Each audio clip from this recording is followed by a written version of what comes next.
Great. Well, thanks, Cathie, for joining us this morning. We were meant to be having a leaders class at Livingston Leandy this morning, 7:30 to 11:30, though because of the coronavirus lockdown, we are now recording from our home offices. It's still great to see you as always, and I'm sure the content is still going to be of value to our audience. I look very forward to setting this link out to our 30% Club network. So Cathie, why don't you introduce us? Everybody knows who I am, but nobody knows yet who you are. So tell us a little bit about yourself. Sorry, one singular. Well, it's me and my alter ego, so we can go plural. That's fine. Okay, so I'm Cathie Lewis. I'm the Group Company Secretary for Grindrod Limited, responsible for secretarial, compliance, legal, all of those things. And more importantly, sustainability, which is a big part of what I'm going to talk about today. So let me keep that for now when we go into the details of what that entails. But in essence, what that means is providing more of an integrated, holistic approach towards doing business, focused on international best practice such as the SDGs, the UN Global Compact, etc. So that's me. What I like to do is I anguish a lot about what is the meaning of life. How can we make things better? And I think that's maybe why we're going to have this conversation. Leaving a conversation, a relationship, an experience a little bit better than you got it. And I like to study a lot. I like to work in the garden a lot, play with our dogs, family, friends. And I must say, this whole Corona thing is surprisingly less difficult than I thought it was going to be. Yeah. We're now in day, what are we, 10, 11? I think it's 11. 11, yeah. And I'm sure everybody reads a lot about these things. And I read a very insightful thing that one of my brother-in-law sent. I must share it. I think it's quite insightful. So he sent this note of a person who was a soldier in Afghanistan. And he said, I would like to share some of my insights during my time in Afghanistan, where we had to do a lot of lockdown for extended periods of time. And you can imagine how stressful it must be in Afghanistan, right? So he said, and that was quite insightful for me, was during this time, at about day 10, that's why I thought it's quite interesting, the novelty is going to wear off. It's not that fun anymore. You're really getting cabin fever. And you realize that the people around you are not that, brilliant and glossy and shiny as you thought they were. And horrors, they also realize that you are not that bright and shiny and glossy as they thought you were. So just realize that you're going to irritate people. Bite on your lip, focus on the good things and get on with it. And I thought, that was so insightful. You can choose about a lot of things, right? You can choose how you see things. You can choose what you make of it. You can choose what your mood is when you wake up. You can choose how you deal with things. And I just thought, okay, well, this is such a wonderful social experiment. Let's see where it ends up. And can you believe it? I'm on the exercise bike now every morning for a half an hour. I mean, can I just? So there are a few positives from. I love that. But anyway, that's me. Yeah, I know, but it's what you shared is very much linked to what is actually happening at the moment. Is we've all got to look inwards, and in terms of changing our environment, what you're saying is the people are not necessarily as shiny as you thought they were, and you're also not as shiny as they assumed you were. And what's your responsibility in that? It's guarding your reactions, to make the environment more harmonious, considering that you are stuck in that environment exclusively, at least for another couple of days. So collectively, what do we do collectively when we look outside of our environment? And this conversation is all about what is our responsibility as either leaders in our homes right now or leaders of organizations that are challenged with this situation right now, which is a world first in our lifetime, at least a world first. Though, Cathie, you did mention that you love studying. And for those of our audience that don't know to the degree to which you love studying, tell us now, how many masters do you have?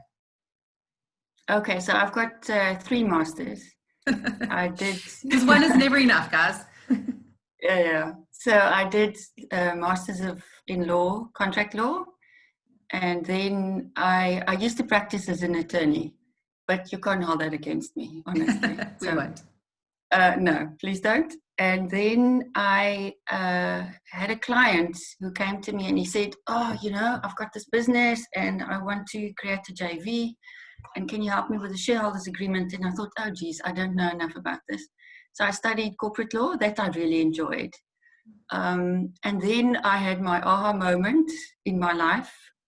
I went to a 4-day executive program at Spear by the Cambridge Institute of Sustainability Leadership. It was the best thing ever.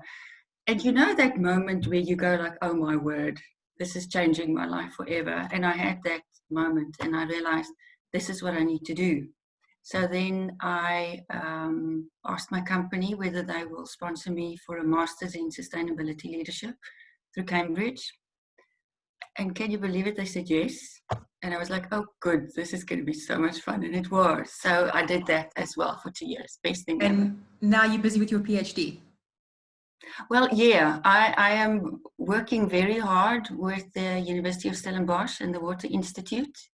And we're doing some really groundbreaking stuff, collaborative governance, social impact in the water space, the waterscapes and water as being a commons. Last night I spent a lot of time with my team, my tribe. And the more I do this, the more I realize how important it is, but how difficult it is. It's really hard getting people around. Systemic, absolutely systemic. And when you start unraveling all of this, you realize how very complex it is. So complex systems is I'm going to spend a lot of my time on that. Yes. Yeah. Well, we share a passion for the existential, which is, the why, the what, and to a large degree, systems thinking. How is everything interrelated? And we're very lucky to chat to you this morning, considering your blend of knowledge from contract law to sustainability, to corporate law and so forth. So you've got a well-grounded perspective of very vastly different global systems that we operate within, but are actually also interconnected. So the topic as such actually falls within conscious leadership, which is, we don't like the word consciousness because we think it is too soft, but all it actually means is just awareness. So we just, as leaders, we're aware of the systems within which we operate, because no system operates as a silo in isolation. And the challenge we have right now globally is that we have a breakdown in a system which has impacted every other system. So our last leaders class, we spoke about conscious leadership and what that actually means, and we touched on evolution of consciousness, Dr. Claire Graves, various value levels. We spoke about spiral dynamics. We spoke about the fact that innovation occurs naturally when you reach value level 7, when organizations as a collective reach value level 7 and individuals, because you start to develop the level of thinking you need to innovate. You start to develop systems thinking. You start to understand a problem authentically and all the variables that are connected to that problem, and therefore you're better able to solve it, which is in essence what innovation actually is. So you didn't join us for the first leaders class, though you are very well informed on conscious leadership. What is your perspective now in terms of conscious leadership and its link to the global shift that we're seeing happening in capitalism, where we're seeing possibly the emergence of conscious capitalism? Yeah, that is such a big topic. I don't actually even know where to start, but I'm sure, like with you and everybody else, there's so much to read and so many new views and challenging questions, which I believe is really great. So conscious leadership is, for me, so many things, right? If I take it from a systems perspective, I always go back to, when I think of systems thinking and systems design, I always think of the World Economic Forum Risk Report. You know, I mean, we've spoken about this often. It's one of my favorite documents to read, and it's so insightful.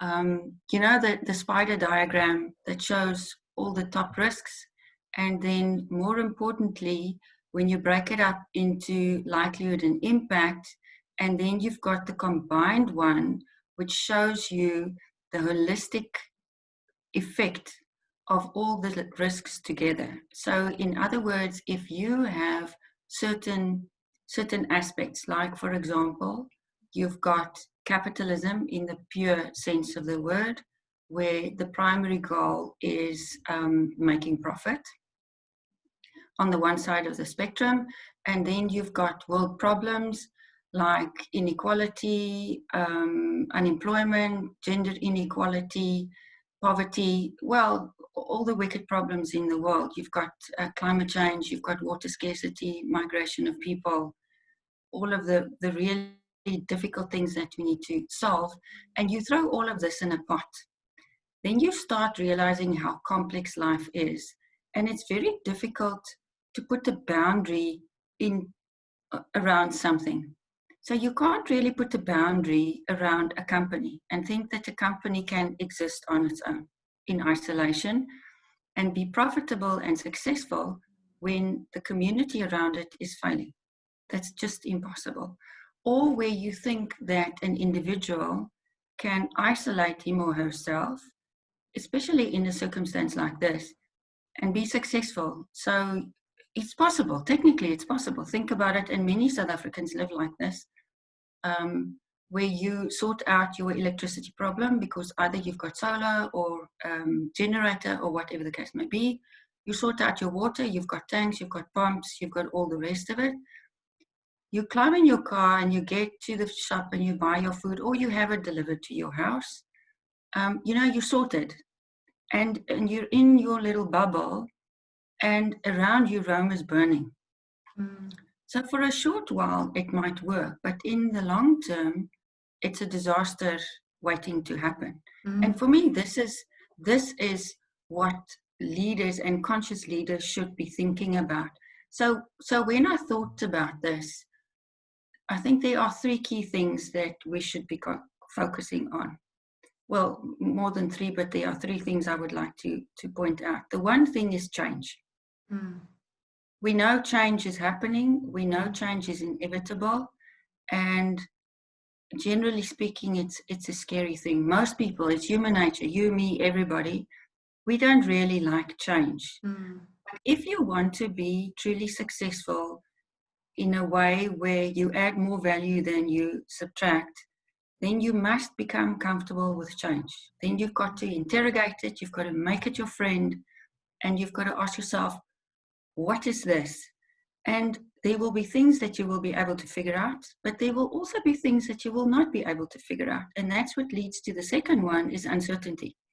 So when I did my dissertation for my master's in sustainability, I asked the question, how can decision-making in listed companies contribute to the transition to a low-carbon economy?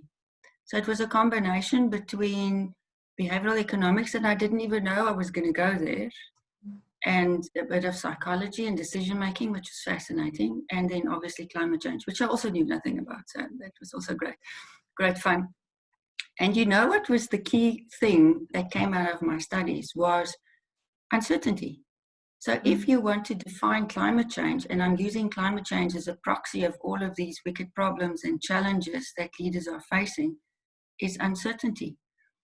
Now, you know, when you do risk management and when you do scenario planning and when you do sensitivity models, whether you're an accountant, an actuary, doesn't matter what you are, you work with sensitivity models and levels of certainty, whether it's impact or likelihood, it doesn't matter. And I think that's the one thing that we as human beings grapple with, is the level of uncertainty.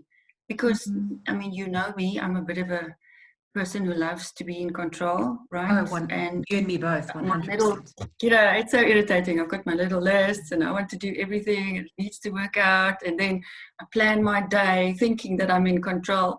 And then at the end of the day, I'm like, why do I even bother with these lists? It never work out this way, right?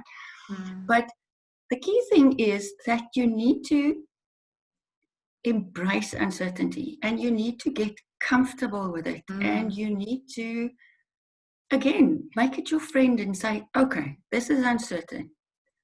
What is my best efforts that I can do to reduce the level of uncertainty so that I can take a really good decision?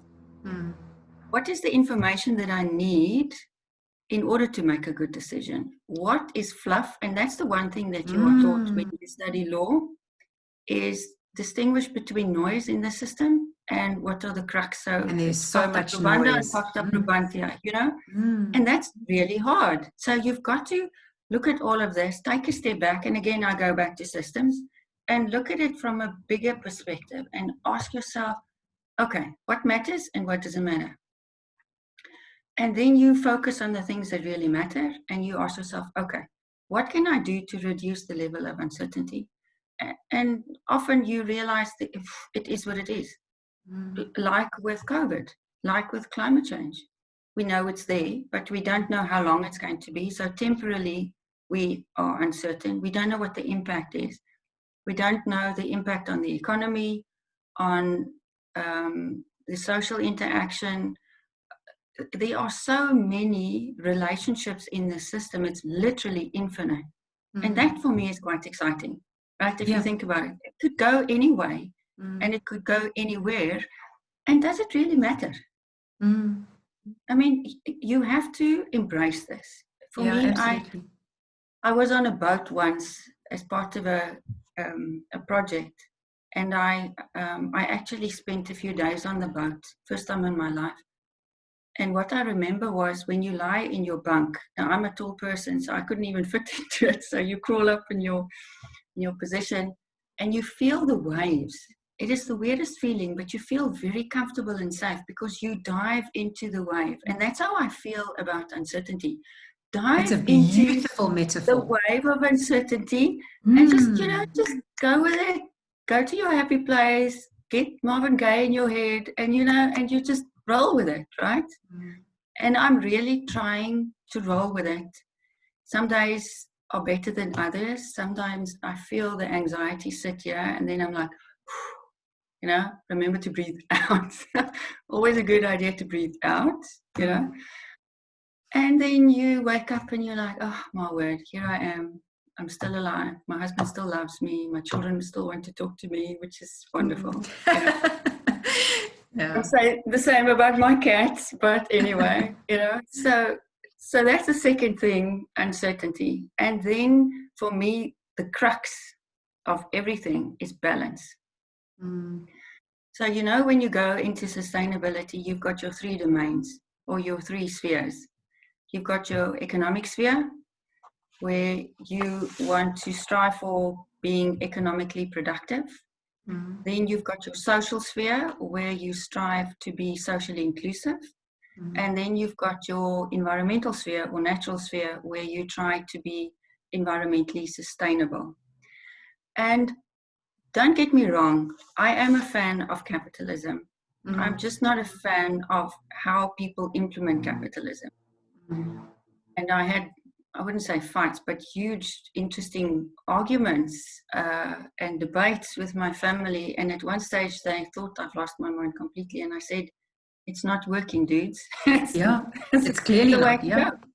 It's not working. Look what we've got. We've got huge inequality. We've got poverty. We've got water scarcity. Let's not even go to climate change. And systems are falling apart because we're caretaking one system and not the other 2. And they're linked. Exactly. Things fall apart. Achebe, right? And I am sure that we can do better. Yeah. So my conspiracy theory is, let's find that sweet spot. Let's find the balance between these 3 domains. And and use what we've got. You know, we don't even have to be original. We've got all the crib notes. We have best international practice ever. If you deeply embrace sustainable development goals, the 17 goals, and if you understand what they want to do, you look at King. I'm a big fan of King 4 specifically. If you read what King says, and if you look at their fundamental principles, their concepts, like, for example, don't abuse power in a company and in the boardroom. You know, it's such a simple statement, but it's profound. And all of these things. So those are the key three. I've been speaking a lot, but I guess that is the purpose of today, right? Absolutely. So these are the three key things that I think that leaders should be focusing on, which then leads to the fourth thing is, how do you then do it? And values are important. Well, let's, so just to, before we go into that, the how and the values, just to unpack maybe conscious capitalism and go back to conscious leadership. So conscious capitalism, the best definition that I received from conscious capitalism is from researching some of Tom Chi's works. And he was the co-founder of Google X. He developed Google Glasses, and he actually did an S&P where he presented the stats of an S&P 500 study where he showed that conscious businesses, which are free enterprise, pro-profit, but not at the cost of any stakeholder, are actually 10 to 14 times more profitable than just businesses that focus on profit only. So it's not about throwing the baby out with the bathwater. It's not about throwing capitalism out. It's about how can we do it better? How do we integrate the economic with the social and with the environmental, which in actual fact generates you more revenue. So the challenge right now, you mentioned King 4, which again, I'm a huge fan of King 4, though it's largely seen as compliant because people are understanding that these principles are actually directly linked to an increase in profit. So it's not, shouldn't actually be a compliance factor. If you are passionate about profit, you should actually embrace these principles because the research shows that you will, as a default, be more profitable. But anyway, so that's just a brief overview from my perspective of our discussion on conscious capitalism. Though if we go into leadership responsibilities and duties, so the environment that we're living in right now is changing rapidly. We're in a large degree, as you mentioned, in uncertainty. We're not neurologically wired for change. You know, it's not safe outside of our caves. Well, at the moment we're stuck in our cave, so wrong metaphor. But you know, we're not wired for change. It's now we're living in uncertain times. Leaders are as much human beings as anybody else's, and now we need leaders to step up, to be conscious leaders, to be aware. How do leaders do that? So touching on to how you ended the conversation, we've got more change happening. You know, before coronavirus, we were titling this era the exponential age because change is going to get exponentially faster. So we already were in that era, but now all of a sudden, obviously, it just went very quickly in recent times. How do leaders navigate that space? How do they elevate their consciousness? Because neurologically, there is a process to that. There's a process to becoming a value level 7 individual and entity. And how does a leader within themselves be able to fulfill that change and also fulfill their responsibilities and duties as a leader? Yeah, again, a huge question. I mean, we could talk about that for a very long time. Values are very important, and you actively have to think about these things.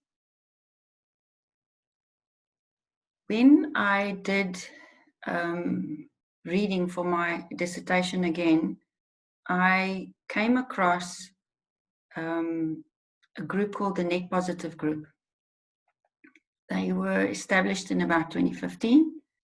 And it's an evolution, right? So if you think about the evolution of a different way of thinking about capitalism and the way in which we do business, we all know Milton Friedman of the 70s, right?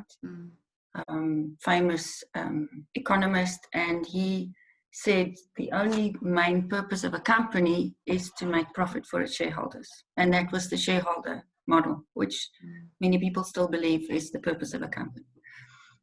And then there were many interventions during the time from the 70s right up to now. We had the triple bottom line and we had the 5 capitals model of Porridge and Elkington. We had a whole host of other things, summits, the Rio Summit on climate change. Then we had the SDGs coming out in 2015. And in 2011, we had the proposal of Porter and Kramer, the famous Michael Porter of the Porter's 5 Forces. And they proposed inclusive value creation model 2015. That for me is quite insightful, because in essence what it says is a company's purpose is threefold within the 3 domains. Of course you must make profits. Of course you have to be able to sustain yourself, but more importantly sustain the stakeholders that you impact and that are reliant on your company. And they say that profit needs to be created in parallel to creating value for your stakeholders, i.e., how do you increase the value of your employees, the communities in which you operate, your customers, your suppliers, all the stakeholders of your company in parallel, so the balance is equal. That created quite a stir, and a lot of people start writing about it. And as you know, the 6 capital value creation model, which was introduced by the International Integrated Reporting Council in 2013, the International Integrated Reporting Framework, which was also then incorporated and encapsulated in King in 2016, took this quite further. So in essence, what it says is, when a company develops its business model and its business strategy, including things like applying for capital, considering where to allocate your capital, considering how to use your resources, etc., you consider that not just from a financial perspective. So in other words, not just your financial capital or your money and your assets, but also from a wider perspective using all 6 capitals, i.e. your human capital, your skills base, your intellectual capital, your social and relationship capitals, your relationships. And for me, that is one of the most important capitals that you have to use, because again, we go back to the systems thinking part of it. No company lives in isolation. And it's a fallacy to think that you can do it on your own. There's no way that anybody will be successful if you do not truly collaborate. And collaboration is also a key thing that I think we must touch on. Then you obviously also have your natural capital, etc. So now it moves, it evolves, it becomes 6-fold as opposed to 1-fold, where you consider all of these things. And it's quite an interesting journey when you introduce these things and you say to people, okay, well, you've been very successful in your career. The company is doing well. You've got gravitas in the society and people look up to you, but you've always considered things from this perspective. I am proposing to you that you broaden your reach and your thinking and you consider these things as well. So it's a bit of a stretch, and that's where your courage comes in. I mean, leaders need to be bold. Leaders need to be tenacious. Leaders need to be willing to raise their hand and say, oh my word, I don't know. This is a new thing. And leaders need to be willing to learn. That is very important. Your personal mastery is so critical. I mean, think of Peter Senge. I just loved his 5th discipline, right? That's now a profound book that I enjoyed a lot. And if you want to be a thriving, innovative company, you've got to have a learning culture, learning organizations, right? And you cannot be a learning organization with a common purpose. Oh yes, wait, you can't have a common purpose if you're not a learning environment and a learning organization. You can't be a learning organization if your individuals are not keen to learn.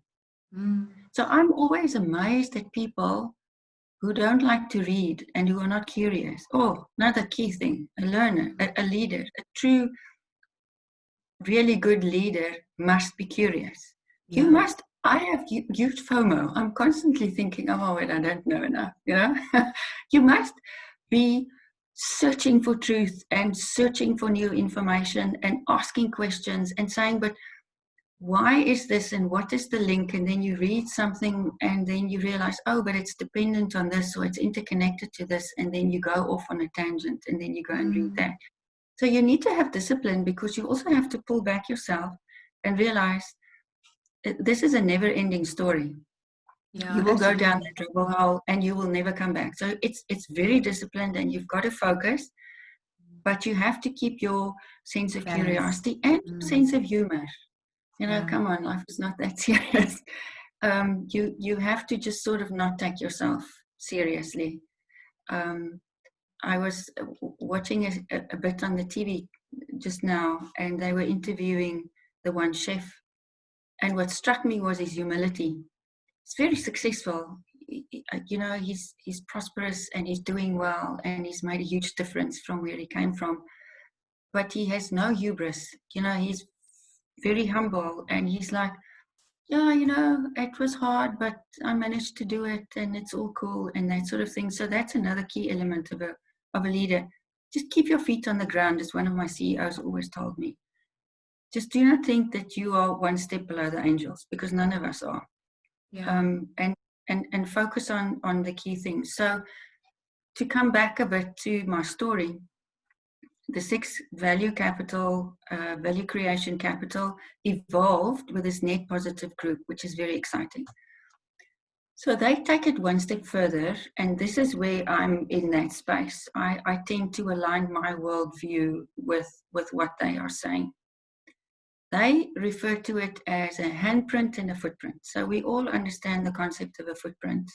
What is your footprint? I.e., what is your carbon footprint, your plastic footprint, your waste, negative energy, negative time, everything which is not productive is basically your footprint in this example. Then your handprint is your positive impact. So in other words, everything that you do minus the waste, and that's your net positive impact, and it should be positive. So they are saying that the company's main purpose, yeah, it's very powerful. The company's main purpose is to have a net positive impact. I like that. So not even for the company, they are now elevating stakeholders above the company. That's fundamental. Yeah. I mean, talk about the paradigm shift, right? This is so you're going from net profit to net positive impact. Net positive impact. And you know the value creation model. Everybody knows that. Some people call it theory innovation. Change.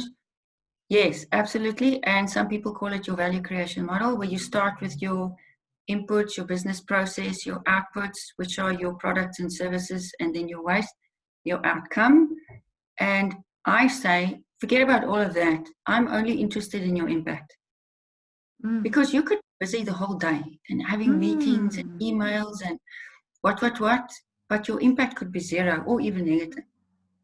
You could have one meaningful conversation, one meaningful email, one meaningful decision. Your impact could be huge. And that's where we need to focus. Absolutely. It's and everything you describe is very linked to innovation. So I mean, I only have one master's and it's in innovation, but it's in essence, you know, innovation is very misunderstood. You know, because a lot of people, when I say that, you know, I'm an innovation expert, they think I'm a futurist or I'm a trend specialist, and it's not about digitization and technology, and it's actually completely on the opposite end of the spectrum. You know, it may incorporate technology, etc., or digitization, but innovation is basically value creation. It's a value exchange, and I mean, within the subject of innovation, we reference, you know, Porter, we reference Senge, and many others. But it's I summarize it into a formula, which is V equals V. So if you as a company want value, which is profit, then you have to deliver value to the marketplace. So the V is a value that you get as an outcome. The equals is the delivery of that value, and the V is in the value that you're delivering out there to your stakeholders. But you always deliver more value than what you receive in return. So it fits very nicely into your, your net impact model, because it's the concept is deliver more than what you actually receive in return, deliver more in essence to your social environment, your economic environment, and to your environmental environment around you. So I love that. So what would then be, in your viewpoint, what is the largest, not the largest would be the incorrect term, but what is the main fiduciary responsibility right now in this current environment of a leader? And then once you've answered what is the main fiduciary responsibility, in your opinion right now, being an expert on the legal requirements of a leader. And then the secondary aspect is, outside of the law, what is this time calling from a leader, in your opinion, in terms of the biggest thing that it's calling from a leader? Because you mentioned, learning, being curious, being a constant learner, which is, again, one of the key principles to innovation, in terms of an innovative culture. When you get these principles right, your environment will naturally innovate. And one of the keys is inclusion, it's learning, curiosity, and so forth. And also you mentioned courage. But now we say, leaders have got to be courageous, but what do I actually have to do as a leader to be courageous? So again, just to summarize and hand back over to you, what is, in your opinion, the biggest fiduciary responsibility right now of a leader? And then what is the requirement of a leader that is not necessarily fiduciary, but it is the biggest requirement of a leader right now in the current environment we find ourselves in? Okay. I don't want to become all technical and academic. I think that's way too boring. However, I need to put it in context, right? No. You've got your common law fiduciary duties, and now you've got your statutory duties. So the New Companies Act incorporated the common law fiduciary duties, your duty to act with care and skill, not to make a secret profit, basically to act as a person in a position of trust should act responsibly, and trust. You're in a position of care and trust, looking after assets which do not belong to you, and that's a huge responsibility. Company secretary has got the same fiduciary duties as a director, and they are also statutory. So it keeps me awake at night when I realize how responsible it is that you need to focus, and you need to know your stuff, and you need to have enough information and knowledge and exposure to do what you need to do. So it's a hard question. You're asking me really hard questions. I'm focusing so much, I'm going to be exhausted after this.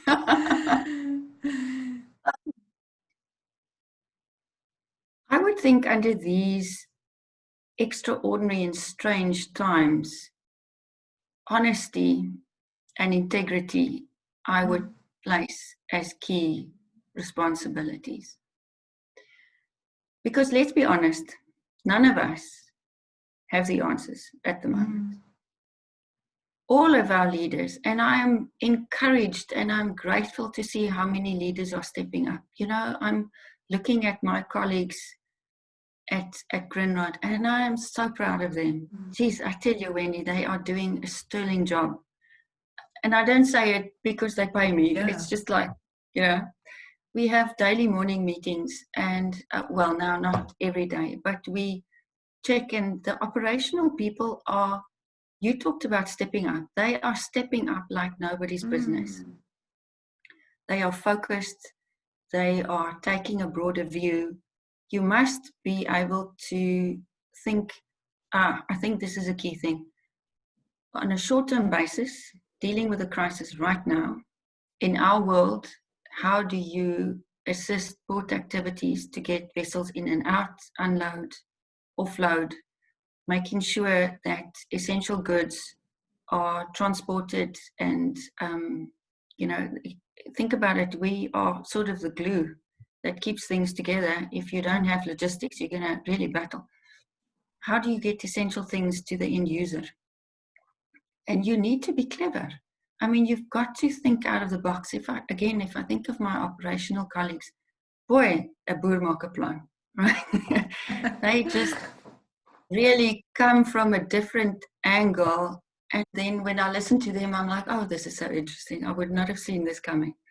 And that, I think, is a key characteristic of a leader. But you have to be courageous enough and vulnerable to admit that you don't have the answers. Collaboration is key now. So do not think that you can do this on your own. You've got to reach out to your likely and unlikely partners. So I am, and this is my personal worldview, I'm not a big fan of aggression. I don't think that you need to win at all cost. That's not my idea of fun. I don't want to be number one, even though I used to think that a few years ago in my life. I just want to be in a space where I feel this is a good space to be and that I'm providing net positive impact. And whether that happens to be 1, 5, 12, I'm not fussed about that. The key thing is, if you are able to put someone else in a better position, then do it. Whether it's your competition, whether it's your colleagues, whether it's the country, whether it's yourself, do it. Don't be mean. Don't be selfish. Don't be egotistical. Don't think about yourself. Think about the greater good. Because if you think about the greater good, what comes around goes around. 100%, you read my mind. I tell you, and in the end of it, you will be better off for it. I always say, the more people who are happy and prosperous and financially independent, good for them, because it will benefit me. So don't be mean-spirited. In this time, it's really the time to stretch yourself. All of us are not sleeping enough. All of us are emotionally strained and under pressure. It's hard work to think, how should you deal with this? What should I do? Am I taking the right decision? Am I reflecting enough? Am I dealing with this properly? Am I under control? It's really hard work, and it takes its toll. So look after yourself. Make sure that you eat enough, sleep enough, relax enough, spend time with your family, and everything is balanced. But it's difficult. This morning I was thinking about it. I don't have enough time to do all of these things. And I mean, I'm really not significant in this at all, really. You know, if I just see what other people are doing, it's not even a drop in the ocean. But you have to look after yourself in order to look after other people. And there are always people looking up to you, irrespective of who you are in life and your status in life. It doesn't matter. And be the best version that you can be, so that other people can be a better version of themselves. So for me, that's what a leader is. You cannot be a leader if people don't want to follow you voluntarily. You cannot force anything. No one is going to follow you if they don't want to. If they don't believe in what you believe in, if you are not passionate enough, and if you are not doing this with the ultimate goal of making things better. And, you know, it's like trying to lie to a dog. Impossible. You cannot lie to a dog, right? And people are not stupid. They see through you immediately. You might be saying the right thing. You might be doing the right thing. But if your motive is false or wrong, it's fake. I love that metaphor. You're so good at metaphors. That dog, because my brain immediately, I love that, because it's so true. You know, because a dog doesn't necessarily hear your words. They don't have that logical, rational processing ability. Or what they're actually feeling is, what is the truth behind your words? So that's such a powerful metaphor. And it's so linked to leadership, because what is a leader? A leader is a person that inspires, that creates this vision, calms, even if they are in an uncertain situation themselves, they calm people down and they make people feel safe. and they inspire people to follow them towards the attainment of that purpose, that vision that they actually created. And the challenges right now is that globally we have insufficient leaders. It doesn't mean that we don't have leaders that exist, but they just possibly maybe haven't stepped up. And now the situation that we're in right now calls those leaders to actually step up. So in your experience, what has actually worked from your observation of either your own personal leadership or observing other leaders in action? What has actually worked in your personal experience, and what hasn't actually worked? And what do you advocate as a result of that experience? A key thing for a good leader is to create an environment where people feel safe. That for me is fundamental. If you are operating within a space of fear, you cannot be innovative, let alone 100%. even remember your own name. I mean, think about it. When you are really, really afraid, like you can't breathe, you can't remember anything. You can't do anything. You can't think properly. And some leaders instill fear. Yeah. And that's just a sure way of failure.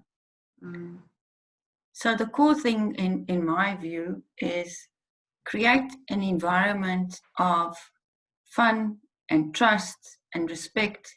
Give people the benefit of the doubt and they will surprise you. Yeah. Just give them the benefit of the doubt. They will surprise you, but they will also disappoint you. But I mean, think about it. How many times do you disappoint people? Too many times to think. I mean, often I do something and then I think, oh my word, I could have done this so much better. But then you try again. You apologize, you move on, you put it past you, and you just try and do it better, and you learn from your mistakes and you try to make new ones. Preferably don't make the same mistakes. Yeah, 100%. So if you pull your team together and you say to them, look, this is the situation. I don't have all the answers. I have views on this. This is what I think. Let's discuss it properly. And you allow people to speak. So just be quiet. Just allow people to speak and finish their sentences and suspend your judgment. How often it happens, you've got this very preconceived idea in your mind, right? And you're like, this is how it is. You do not listen to what that other person is saying. I promise you, you do not. I tested it on myself and then I realized, oh, I think I'm so cool, but actually not so cool. Yeah. Because you're so thinking, how am I going to prove this guy wrong? How am I going to win this argument, that you're not listening to what that person is saying? So just chill.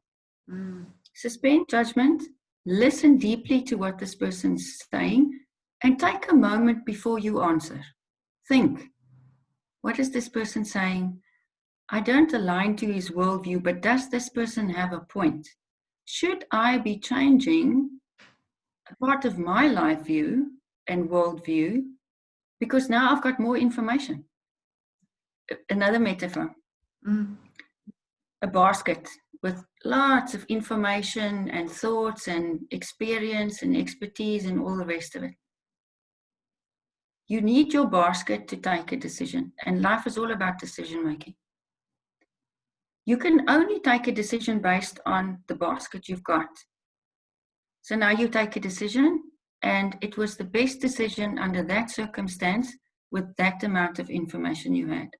Now you have a conversation with someone else, you read another book, you read another article, you have an experience.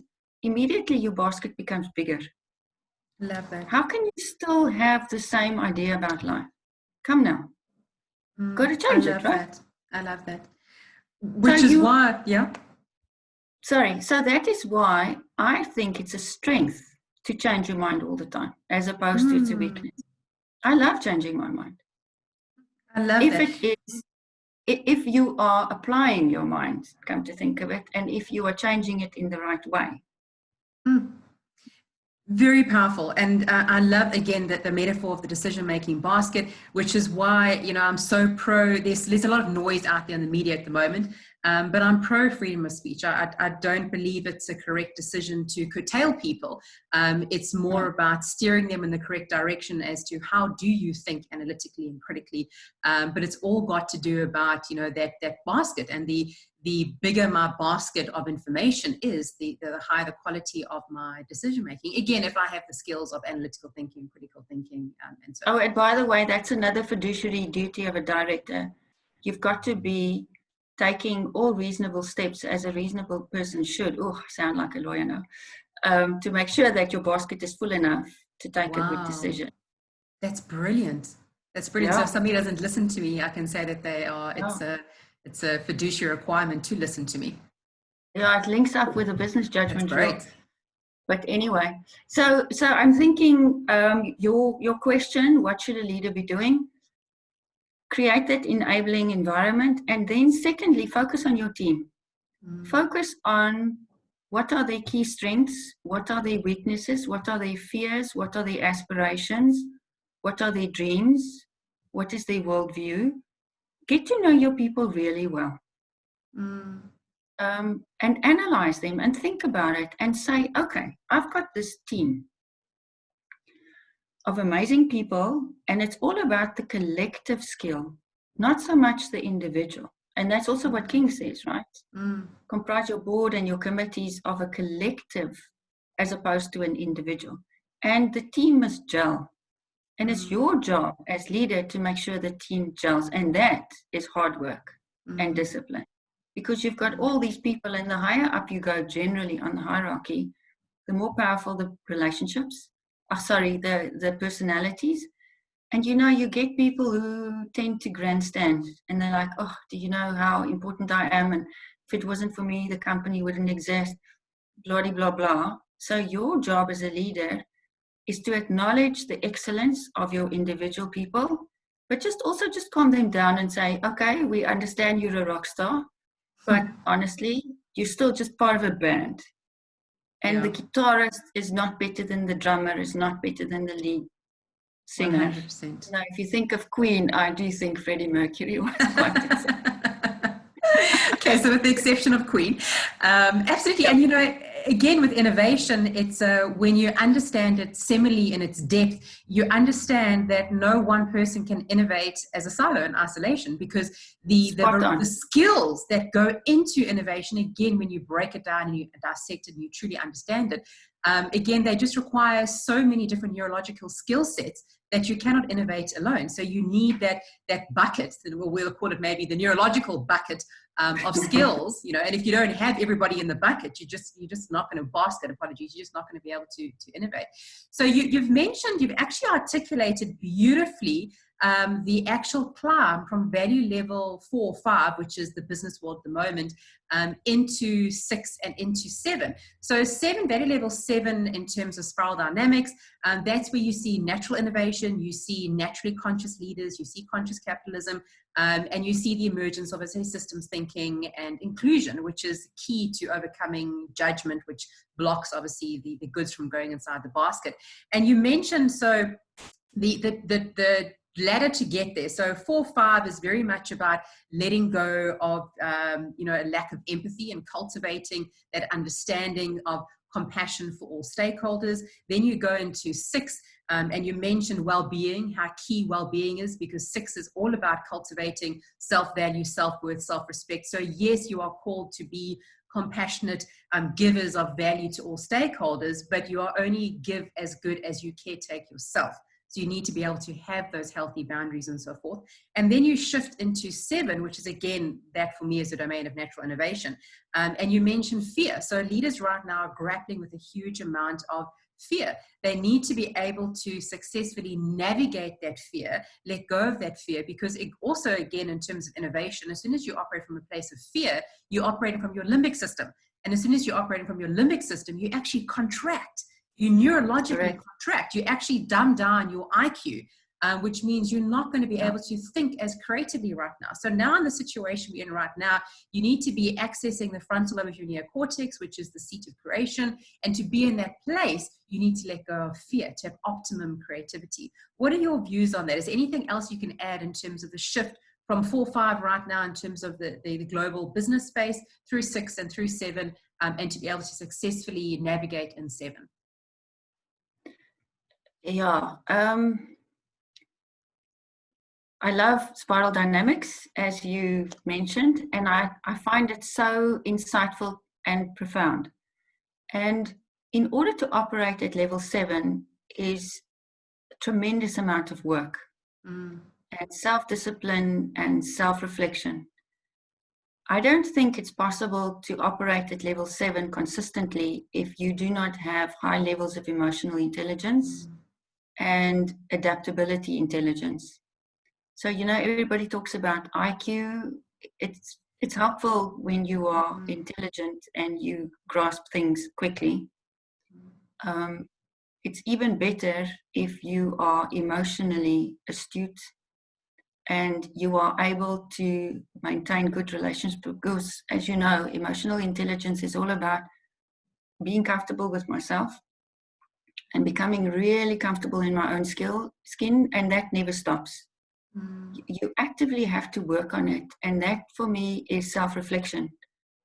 So to the extent that you should not anguish about it, you should let go and just get to a state where you realize, I am never going to be perfect, and that is okay. And that for me is level 7. So I must be honest, I battle with that a lot, where I think, am I adding enough value? Am I good enough? Am I using my talents that I've been given properly? You know, all of these things that we anguish about. But fortunately, as you grow older and you get better insights in life, you realize, you know what, that's also okay. And that for me is level 7. You get to a state where you realize it is what it is. I am who I am. I am constantly striving to improve. And if I do not reach that level, well, then how important is it? And it's all about fine-tuning priorities in your life. What are your ultimate goals? What is it that you are focusing on? Because if you think about it, level 5, 4 and 5, it's all about getting the promotion, getting the top job, getting more money, buying a better house. And I was there. I mean, it was hugely important to me, hugely important, right? Winning the argument. Oh, I mean, when I think back, I must have irritated so many people. And always listening to me and seeing my view of life, because I am always right. And then you move to level 6, which is the green space and the community, which is also very important. But you've got to move beyond that. You've got to get to a state where you're like, okay, I get this now. That's all fine. But now, again, step up and evolve and get to a state where you say, right, I am stepping back. I always see that picture in my mind. Yeah, I guess I'm very visual. Where I literally see myself in front of a cliff. I step a bit back and I see the panorama. You've got to be able to see the big picture. And that is why the SDGs are so helpful.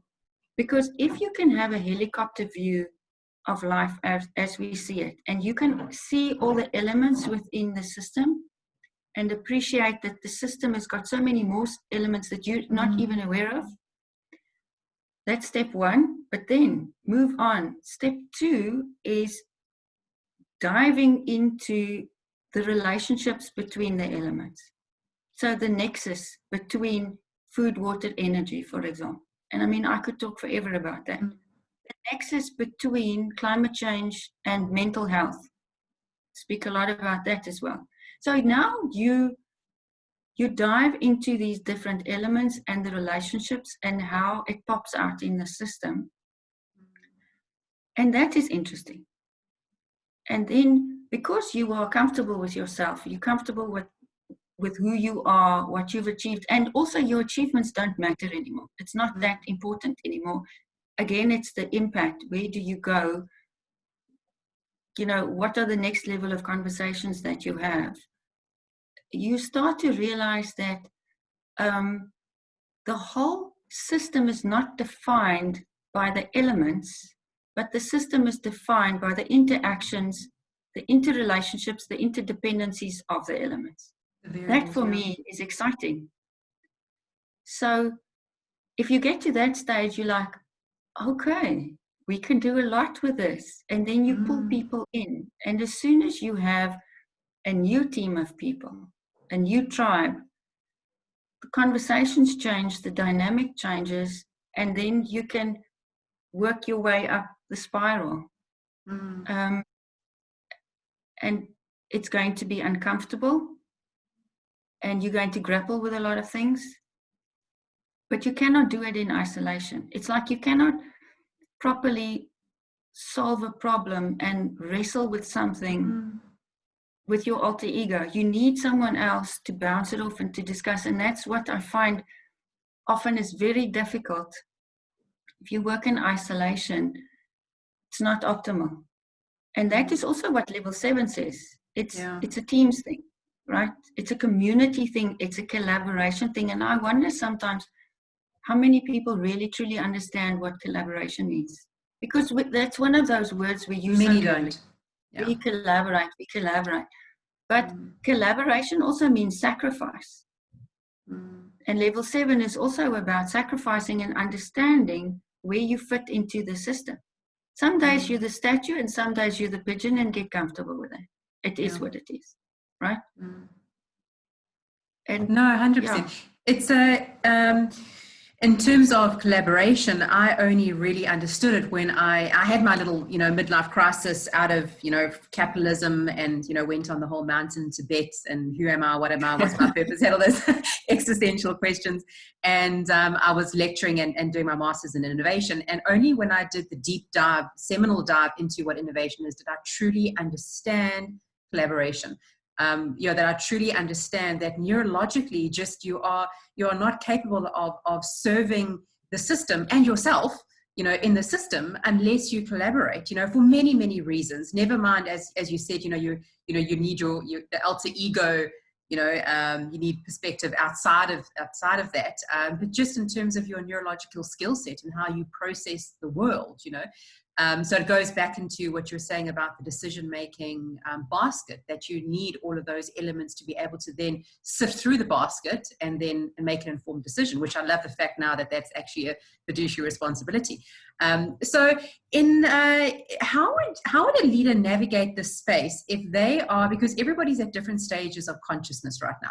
So you've got some people, some leaders who are going like, oof, we need to do things differently. We don't know how long the situation is going to last for. And you know what? We're in a constant evolution of change anyway. So I need to be able to deal with, doing things differently. But now those leaders who might be waking up to a new way of doing business, a new consciousness about the systems that we play in and their responsibility towards those systems. But then you also got leaders who are trying to still keep everything status quo, who are still driving profit, who are still driving bottom line, who are not understanding this evolutionary shift that we're in right now globally, a global midlife crisis, as I call it. So how have you navigated corporate politics with your views and opinions on sustainability? And I'm assuming that not everybody in your spheres, when you have various meetings, will obviously subscribe to your views on sustainability. So how have you navigated corporate politics from that perspective? Spot on. Not everybody share my views. And a few years ago, it bothered me a lot. And I had great difficulty in finding my happiness. I was under pressure, and it was hard. It was really, really hard. I battled through it, and I shed many tears and tried to figure out, how can they not see this, and how can they not take me seriously? And it was not a pleasant time in my life. And I'm really grateful for that. I think it was great, because you have to struggle through this, and you have to get to deeper insights. Bottom line is, it's okay. I still struggle with it, but I struggle less with it, because our purpose in life is not to change other people's minds. It might sound a bit contradictory to what I've said, but think about this. We create the enabling environment. We give the information, we give them the opportunity to fill their buckets. I can give them what I know. I can give them an insight into my exposure you can imagine the thought leadership I was exposed to at Cambridge. I mean, it was phenomenal. The people that lectured us, our cohort is a group of amazing, amazing people. It was such an intellectual high. The first week I got back from Cambridge, I was literally ill. It was just too much. Wow. So now you're trying to explain this to someone who wasn't there. It's not fair. And I was 100%. Angry with it. And I realized, how can I be angry with it? Yeah. That's just crazy. I'm not the one understanding this. So first of all, you need to get comfortable again with that and realize you are not the world's savior. You know, you might think that you are really important. I promise you, you're not. Pack away your cape. Yeah, for sure. You know, all you need to do is put them in the position of information, insight, have the conversation, and what they do with that is up to them. And if it really bothers you that much, move. You're not a tree. Move. Find your tribe. It's fun to be in a position where you are constantly trying to persuade and trying to influence, but find something which feeds your soul. So my group of people that I'm working with feeds my soul. We have very intellectually challenging conversations, and we tend to go a bit profound. It's not everybody's cup of tea, which is great. You know, I exhaust my husband. He's just like, oh my word, can we please not have any more fun facts on sustainability and climate change? Please, just not have that. Perspectives of fun are so different. And I'm like, but dude, do you not want to hear more about this? Anyway, so just calm down, you know. The one thing that I want to share about the whole net positive thing was they gave 4 things that you could focus on to reach that ideal end state. And I thought that was quite insightful, and I'd like to share that. Yeah. So a leader in this space needs to understand that it's difficult. Oh, before I go to the 4 things, there was another article that I read in my studies which had a profound impact on the way I thought about it. And it was all about the process of decision making. And I see it in a safe zone, an adaptive space and a maladaptive space, right? So you can see the bands, right? The middle band is the adaptive space, and then you go beyond that up and down, and you're in the maladaptive space. So now, in these times, you have to be quick, and you've got to take a lot of decisions quickly. You're focusing more on short-term thinking than long-term thinking. However, you need to parallel. You can't be so focused on the short-term that you miss the boat and you ultimately cause harm in the long-term. And that is something which is very difficult. So I'm saying, don't see decision-making as an end state. See it as a process. So now you have your bucket of information, you take a decision, it runs out and you realize, oops, this thing is going into the maladaptive space. Don't stress, stop, realign, get more information in your bucket, take another decision, even if it means you're going 180 degrees backwards, that's fine. I love that. Get back into the adaptive space. And so it continues. And life is all about the decisions we make, whether it's long-term, big, small, doesn't matter. But you take so many decisions on a daily basis, I don't even think we realize about these things. What toothpaste do you use? What tea do you drink? Do you exercise? Do you not exercise? Are you rude? Are you not rude? Are you, focusing on other people, the TV programs you watch, myriad of things, right? So I'm saying a very powerful thing to do is be mindful of the decisions you take. Understand the impacts, make sure that you have controls and systems in place to measure, even if it's informally and quantitatively as opposed to qualitatively, or the other way around, the impact of your decision, and just review constantly. Reiterate. So the number of, so it's an iterative decision-making process. That is quite helpful. And then just, if it wasn't the greatest decision, then you go like, oops, okay. But you have to also create an environment where people are allowed to fail. How can you be innovative? Critical to innovation. Absolutely. To be wrong. You know, think about it. When we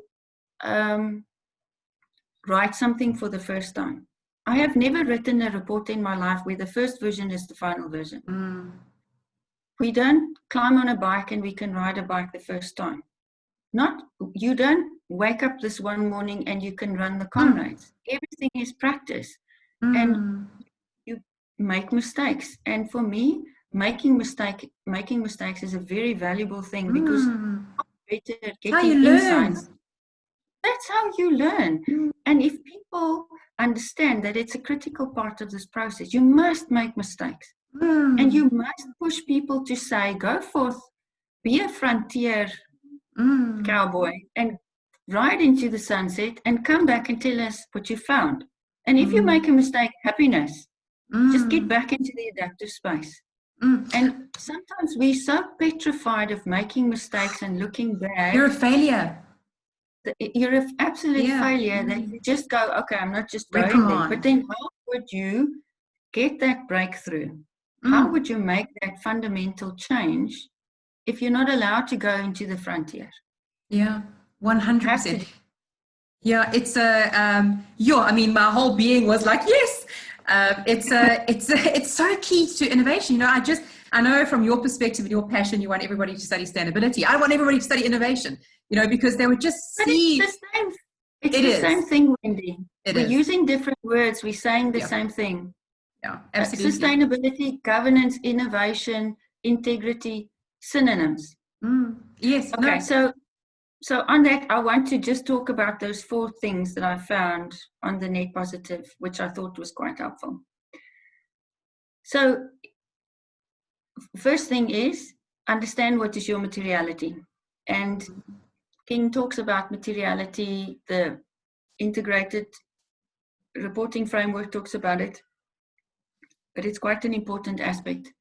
Understand what matters most and prioritize. You cannot be all things to all men.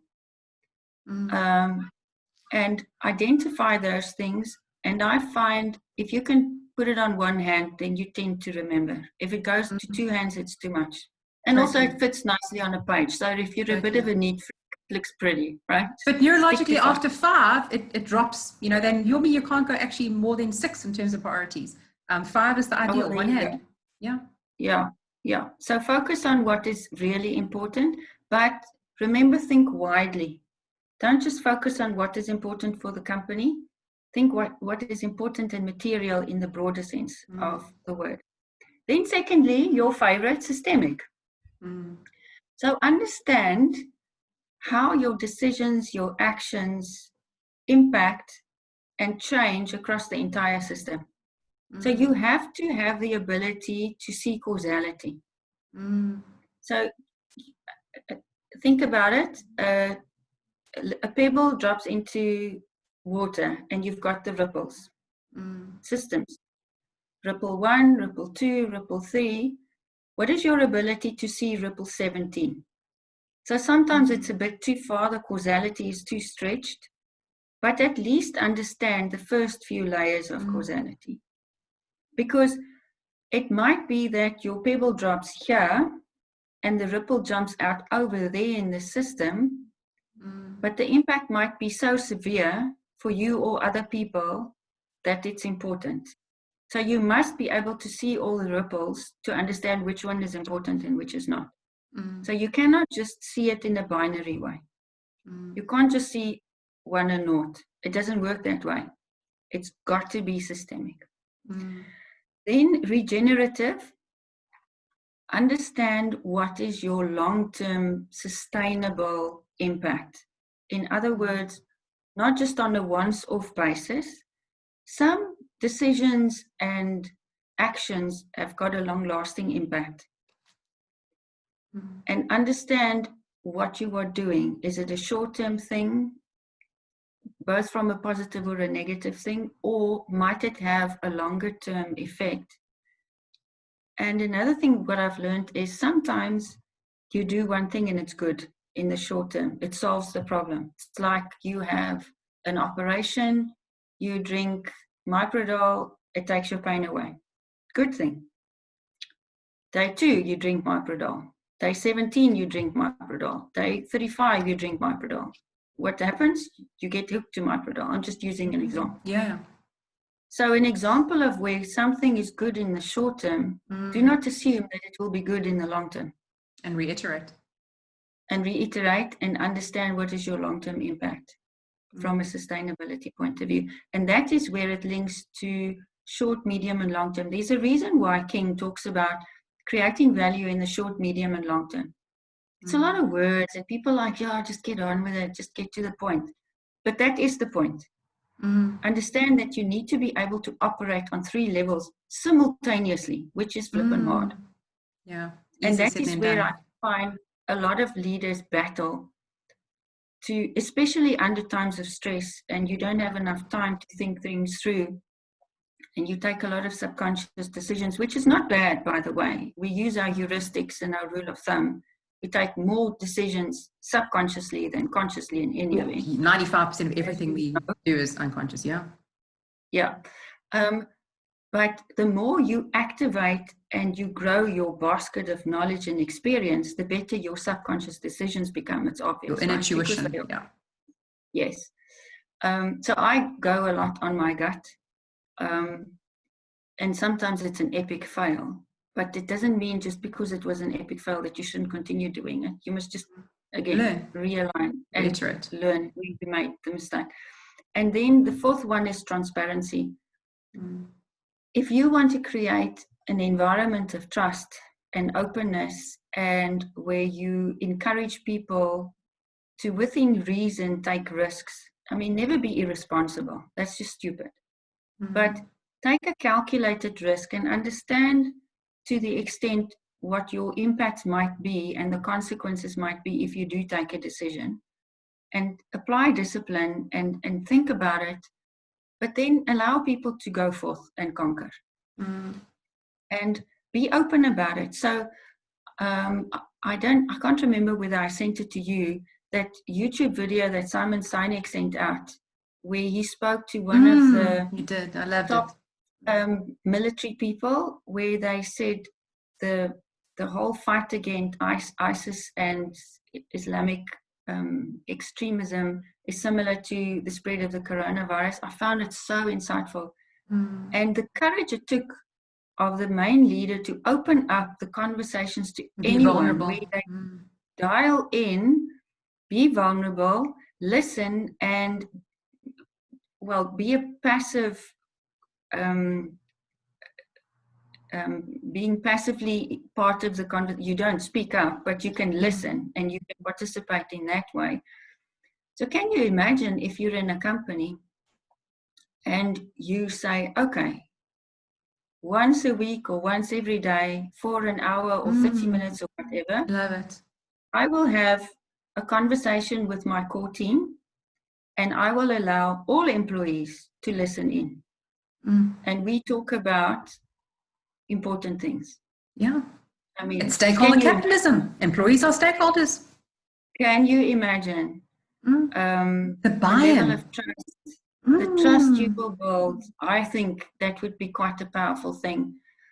But listening to the video, the guy said, look, it takes a bit of tweaking, and you're going to have a bit of chaos the first few times because people need to get comfortable in. But he said it was amazing how quickly they get into the rhythm and how it builds on itself, and it becomes a really powerful way of communicating and engaging. And you find solutions in the most unexpected places. Yeah. So I just think that you should leverage more. You've got more that you've got available to base your decisions on, and the way that you guide and lead the company. Transparency and trust is huge. And, we're seeing it so much at the moment. It's, you're a natural systems thinker. I'm a natural systems thinker. So we're looking out in the world at the moment, and we're looking at this, especially the reactions that are happening on media. And it's not about, as I say, curtailing freedom of speech and so forth. It's about looking at people and going, right, this is a manifestation of a lack of trust in the system. It's that we have not been transparent as leaders of all systems right now that govern the world. So right now, the people on the street, they have a lack of trust. That's all that media in essence is actually saying to me at the moment. So how do we restore that? Well, we apply your net positive impact model. And one of the keys there, one of the 4 keys you mentioned is transparency. Bring people in and say, this is a situation we're dealing with. Fill up our decision-making basket. What do you think about it, etc. And to be vulnerable, which is breaking down the current system that is governing a lot of these practices that are no longer working. So what I want to do is I just want to summarize what you have said. I've been making notes as been going along. It's wow, for our members who are fortunate enough to listen to this recording, the pearls of wisdom have been incredible. Thank you so much.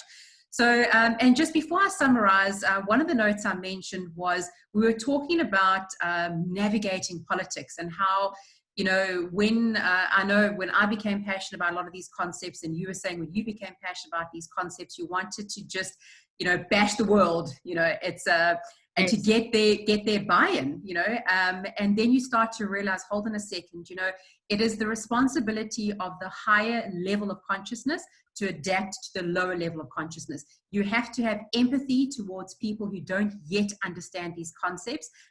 Empathy from a compassionate perspective, not from a judgmental perspective. And I always say to people that the law of requisite variety, the most flexible in the system, wins. So I don't like the word winning. But now you've got to be able to speak to that person's value level. So as a value level 7 systems thinker, you've got to be able to talk to a capitalist value level 5 and speak their language. And we're speaking about innovation, scalability. There's so many words that are actually the same. So you've got to start with, can I use, they're going to be able to speak better to this individual. Because I see a lot of our value level 6s, I call that loosely the kumbaya value level. They're trying to change the world, but you're speaking to a capitalist. So you've got to be able to link it to the bottom line and show them how, when you are a conscious capitalist, it is still pro-profit free enterprise, but not the cost of any stakeholder, and you actually will be more profitable.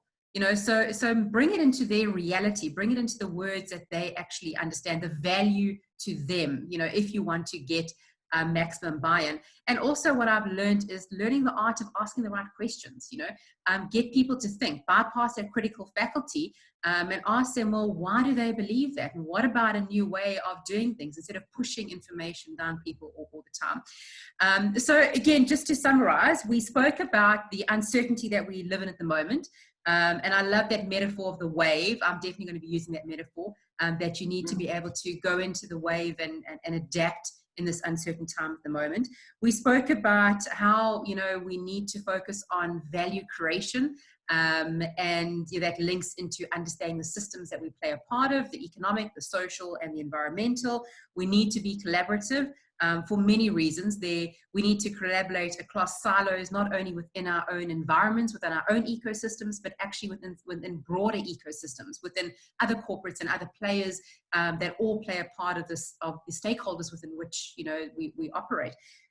So collaboration, we spoke about how leaders need to step up and how that takes courage. It takes learning to be vulnerable.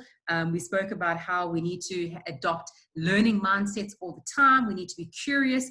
We need to fill up that decision-making basket. Love that. And it's a fiduciary responsibility that we fill up that decision-making basket, and that we reiterate. So we fill up that basket, we make as best an informed decision that we are able to, and then we reevaluate all the time, and we keep going into that process.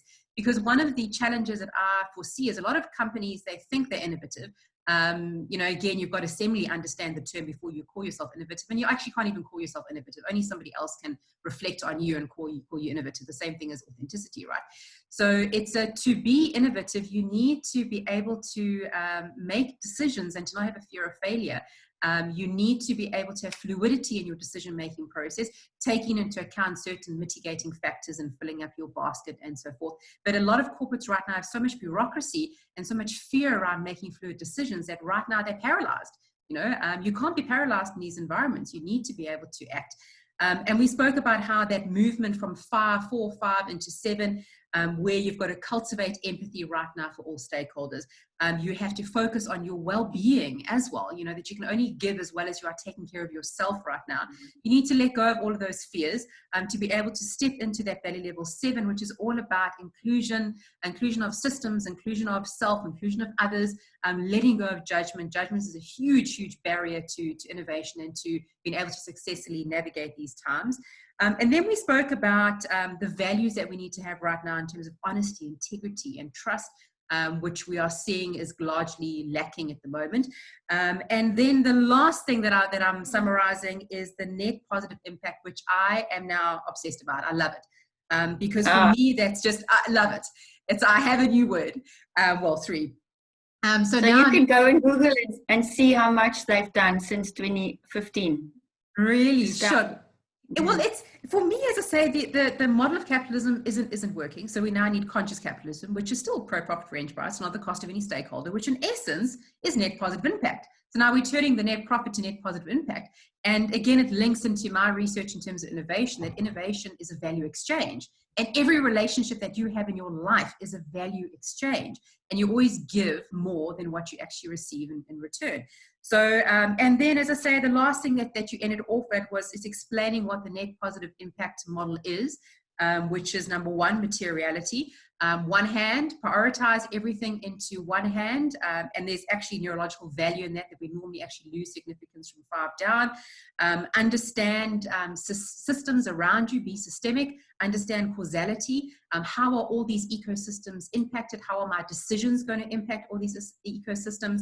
Look at all the models within which I operate, broadly speaking, the 3 broad models: social, economic, environmental, and then be regenerative, long-term sustainability, and a balance that short-term, medium-term as long-term, as best as you are able to, with what you have in your decision-making basket and bucket, and keep reiterating.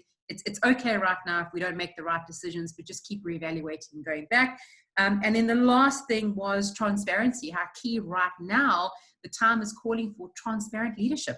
To communicate, be vulnerable, collaborate across different barriers, to get that bucket filled up, and just be transparent with the decisions that you are making. You're a human being, and you're doing the best that you are able to in the times that we're in at the moment. So did I summarize everything that you said correctly? And is there anything else that you'd like to add before we say goodbye to all of our members watching?